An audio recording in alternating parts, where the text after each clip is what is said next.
আমার প্রিয় মাধ্যমিকের শিক্ষার্থী বন্ধুরা, তোমাদের সকলকে আমার চ্যানেলে স্বাগত জানাই। আশা করছি তোমরা সকলে খুব ভালো আছো। আজকে আমি তোমাদের WBTA যে টেস্ট পেপার প্রকাশিত হয়েছে তার 15 নম্বর স্কুল আর পেজ হচ্ছে 35, সেখানে তোমাদের বাংলার প্রশ্ন দেওয়া রয়েছে। আমি MCQর উত্তরগুলো একটু দেখিয়ে দেবো। ইতিমধ্যেই যারা চ্যানেলটিকে সাবস্ক্রাইব করে নিয়েছো তাদের সকলকে অসংখ্য ধন্যবাদ জানাই। আর যারা নতুন দেখছো তারাও চ্যানেলটিকে সাবস্ক্রাইব করে নিয়ে সাথে থেকো। চলো তাহলে শুরু করছি।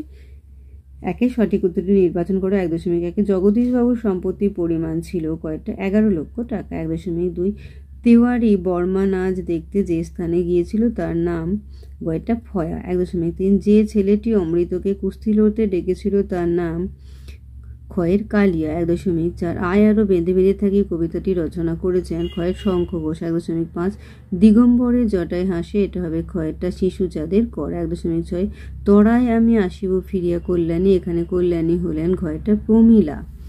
1.7 চীনারা চিরকাল লিখে আসছে, এটা হবে ক্ষয়টা তুলিতে। 1.8 পরিভাষার উদ্দেশ্য হলো ক্ষয়েরটা ভাষার সংক্ষেপ এবং অর্থ সুনির্দিষ্ট করা। 1.9 রবীন্দ্রনাথের ছবি আঁকার সূচনা হয় ক্ষয়ের পাণ্ডুলিপির খাতায়। 1.10 কবির সঙ্গীতে বেজে উঠেছিল নিম্নরেখ পদটি হলো গয়েরটা কর্তৃকারক। 1.11 পুষ্পে পুষ্পে ভরা সাকি রেখাঙ্কিত পদটি হলো ঘয়েরটা করণের বিপসার উদাহরণ। 1.12 সপ্তাহ সমস্ত পদটির সমাসের নাম কয়েকটা দ্বিগু সমাস।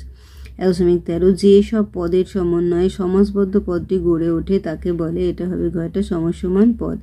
1.14 যদি মন দিয়ে লেখো তবে হাতের লেখা ভালো হবে। গঠন অনুসারে বাক্যটি গয়টা জটিল বাক্য। 1.15 আসক্তির আর এক নাম, এটা হবে গয়টা নৈকট্য। 1.16 মালিক টের পেলে আর ফিরে আসতে হবে না, এই বাক্যটি এটা হবে ঘয়টা মিশ্র বাক্য। 1.17 বাচ্চান্তর ঘটে না, এটা হবে গয়েরটা কর্মকর্তী বাচ্চা।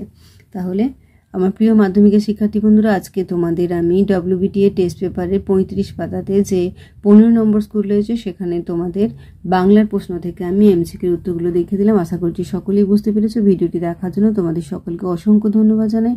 ভালো লাগলে লাইক করো, কমেন্ট করো, বন্ধুদের মধ্যে শেয়ার করো। আর আগামী দিনে নতুন নতুন ক্লাসগুলো পাওয়ার জন্য অবশ্যই চ্যানেলটিকে সাবস্ক্রাইব করে নিয়ে সাথে থেকো। আর তোমরা সকলে খুব ভালো থেকো।